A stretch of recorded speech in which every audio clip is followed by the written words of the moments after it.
Main aman adalah pilihan paling benar. Ini ada hubungannya dengan tadi gue bilang menabung. Dunia ini lucu, makin lu main aman, makin lu miskin. Makin lu main aman, makin sulit hidup lu. Hoki itu datang ke mereka yang berani, selalu.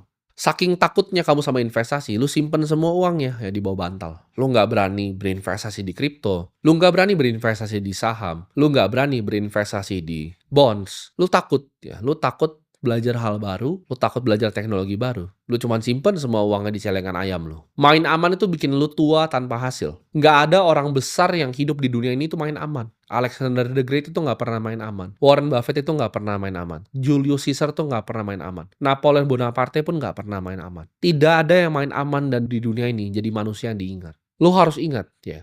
Di semua di dunia ini, pertumbuhan tuh selalu butuh resiko. Lu mau bisa naik skateboard, lu harus berani untuk jatuh. Kalau lu nggak berani untuk jatuh, nggak berani untuk patah tulang, ya lu nggak akan jadi pemain skateboard yang handal. Lu nggak berani tabrak-tabrak orang pas main basket, lu nggak akan menjadi pemain basket yang handal. Di hidup ini mereka nggak pernah nge-reward siapa yang main paling aman tuh enggak. Ketika lu punya ide untuk membuat sesuatu, lu decide oke, lu cuma akan terus jadi karyawan. Dunia ini nggak akan baik untuk orang yang selalu cuma mikir jalan yang paling aman. Dunia ini akan reward siapa yang berani, siapa yang berani masuk hutannya untuk mencari gitu. Oke, gue itu paling jago di dunia di mana? Dan eksplorasi hal itu. Seperti gue eksplorasi. Oke, gue pengen jadi investor nomor satu di dunia ini. Apa yang harus gue lakukan? Gue telan semuanya. Gue liat industrinya siapa aja. Gue pelajari dari orang-orang terbaik di industrinya. Semua ya, yang Warren Buffett pernah tulis tentang perusahaannya Berkshire dari 1977, gue masih ingat. Itu semuanya gue baca sampai habis. Gue ingat kesulitan apa yang dia lakukan di 2008. Apa yang harus dia korbankan untuk selamatin yang dia punya. Ketika COVID, apa aja yang dia gagal? Oke, dia beli perusahaan-perusahaan airline yang akhirnya gagal. Kesalahan-kesalahan investasi yang dilakukan, gue pelajari satu demi satu. Karena gue pengen jadi the next Warren Buffett. Gue pelajari semua seluk-beluk investasi yang ada di dunia ini. Di stress bond investing, gue pelajari. Gimana caranya perusahaan-perusahaan seperti Elliott Management itu ngambil bondnya perusahaan seperti Argentina, bahkan ditukar sama kapalnya. Karena mereka default dan gak bisa bayar. Semua aset kelas yang ada di dunia ini gue pelajari.